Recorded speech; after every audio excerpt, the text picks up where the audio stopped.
So an increase in oil prices would lead to an increase in GDP, also more spending power, and that will also lead to more investments in economic diversification of projects, especially within the Kingdom of Saudi Arabia.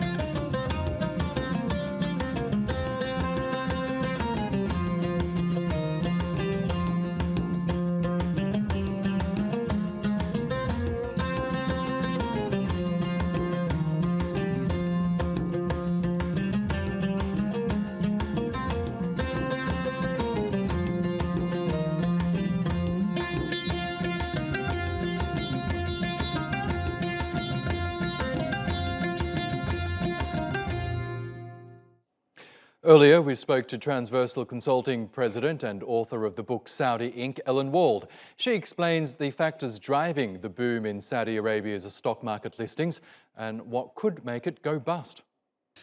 So when it comes to Aramco and its considerations for listing its trading unit and also potentially offering more shares for sale, I think that that's really a reflection of two things. One is the oil market today. When Aramco did its IPO, oil prices were significantly lower, and now oil prices are much higher, which make it a much more attractive investment. And so by putting more shares up on the market for potential investors to buy in, I think that they are hoping to take advantage of the fact that a lot of people do think that the oil price rally is not yet over, and that even though the price of oil is very high now and the price of Aramco shares has done pretty well, that this trend is really kind of on the upswing, that it's going to continue for some time. So we need to look at this as an extension of what we saw in 2021, which was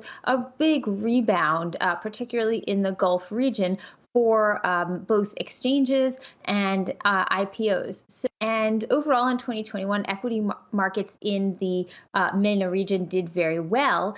And so that kind of explains why a lot of companies were trying to maybe capitalize on this, or they were seeing kind of an upward trend and a bright future for IPOs and for the equity markets in that region, in the Gulf region, for 2022. And I have seen a bunch of successful IPOs, but I do think that now that things look a lot shakier in terms of global equities markets, that companies will be a bit more hesitant. If they haven't done their IPOs, they'll be a bit more hesitant to take that step. So I wouldn't be surprised if we see more companies, not just this mall unit company that they recently pulled out. I wouldn't be surprised if we see them pulling out, but that doesn't necessarily mean that it's been a bad year.